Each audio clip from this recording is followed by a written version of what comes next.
How do you get your first speaking gig? How'd you do that? Honestly, that success is not something you pursue. It is something you are.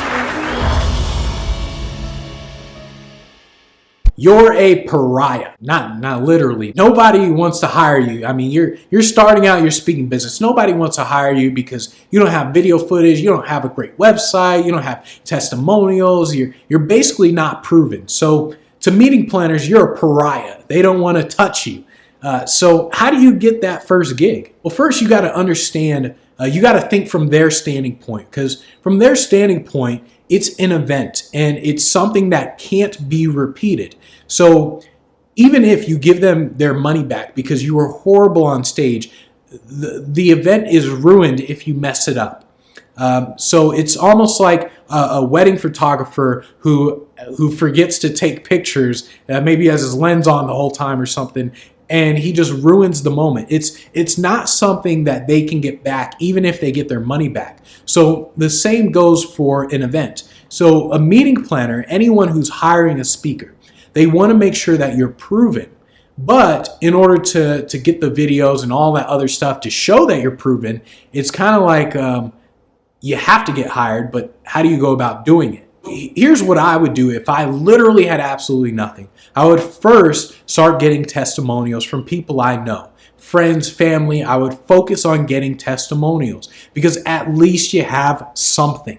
Something where people are saying, oh yeah, Benji, he's amazing, he's great, and oh, great speaker on stage. At least you have something. Now what I'm about to suggest is something that speakers will probably never do, even though it's the fastest way to get on stage. The fastest way to get your first gig is to pay for it. Yes, I said to pay for a speaking gig. Basically, you go to someone who's doing a seminar speaker, not a corporate meeting planner, but a seminar speaker. And you say, I'll pay $500 to speak on your stage for 30 minutes or however much, $1,000, however much you can afford.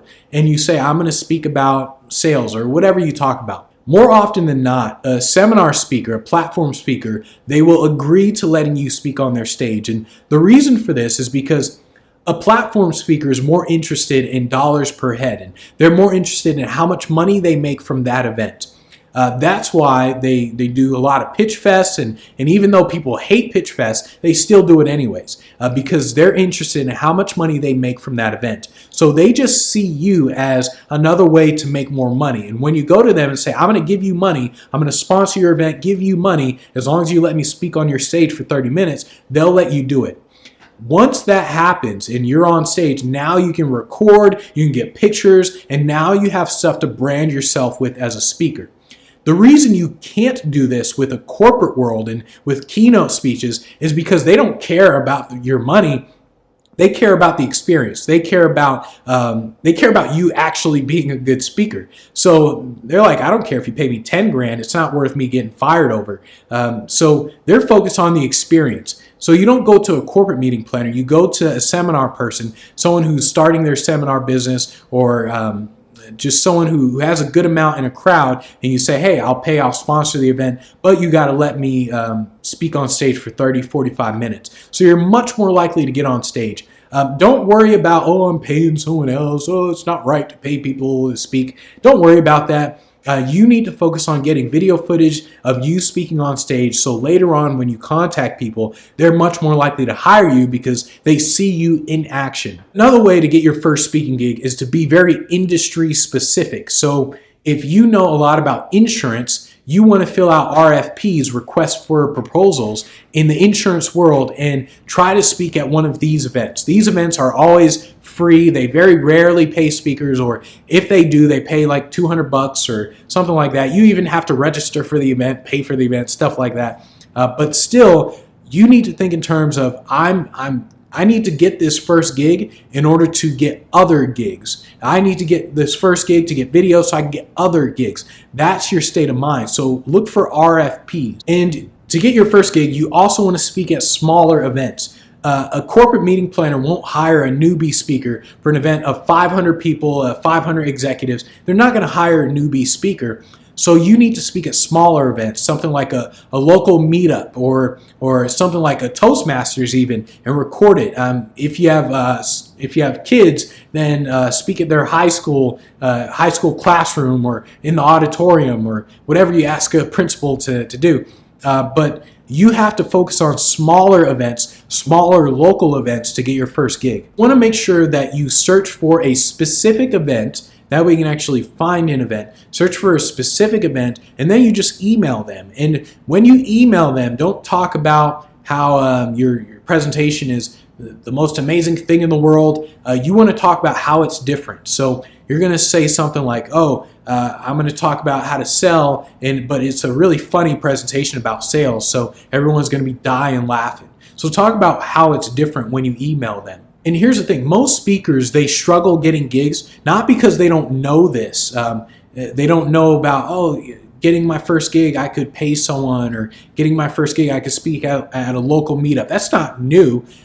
Most speakers don't get their first gig, or they don't get the gigs because they just don't do it. They just don't contact people. They say, I know, I want something new. What's a new way to get my first gig? What's a new way to do this? Don't think in terms of new, think in terms of getting your first gig. And don't let your ego get in the way. You can only contact people who are on your level. That's why you have to contact the smaller local events, because they're on your level. You can't say, I'm the best and I don't have any footage and I'm going to contact freaking Tony Robbins. I'm going to speak on that. I'm going to contact the Salesforce event. No, you can't do that. Speak at smaller events first. I remember being at an event and a guy named Benny Dorman was there. He's the founder of CEO Space, this big time event. And I remember talking to him, and everyone says things like, you should do joint ventures with people and all that, and do joint ventures. And so I asked him, I was like, hey, how does someone do a joint venture with you? Because I know that a lot of times people say, do joint ventures. You can ask anyone. But I was like, be honest. I mean, how does someone do a joint venture with you? And what I liked about his response is that he was 100% honest, whereas a lot of people who tell you to do joint ventures, they'll tell you can JV with a multi-millionaire or billionaire as long as you just contact them. But really, you can't. And that's what Benny said. He was like, you really can't. He's like, unless you're on my level or above, you can't joint venture with me. And the reason for that is because it's not fair. It's not fair for someone on Benny's level to do a JV with someone way at the bottom, because Benny's not getting anything in return, whereas the guy way at the bottom, he's getting everything. So when you're focusing on getting your first speaking gig, you have to focus on talking to people at your level or maybe a little bit above your level. But you can't focus on, I'm going to speak at this Salesforce event where there's going to be 5,000 people in the room. You won't get that gig. So put your ego aside and focus on smaller events when you're getting your first gig. And really, you want to go read the blog post that I wrote about finding speaking gigs. I believe if you go to speakinglifestyle.com/finding-speaking-gigs, then you'll read the blog post, and it talks about all the different ways you can find speaking gigs. But to get your first speaking gig, it comes down to really just you contacting smaller events and just being smart with it, and being smart in terms of, I don't care if I have to pay someone to be on stage. I just need to find a speaking gig in order to get other gigs, to get footage and all that stuff, so I can get other gigs. And that's how you go about it.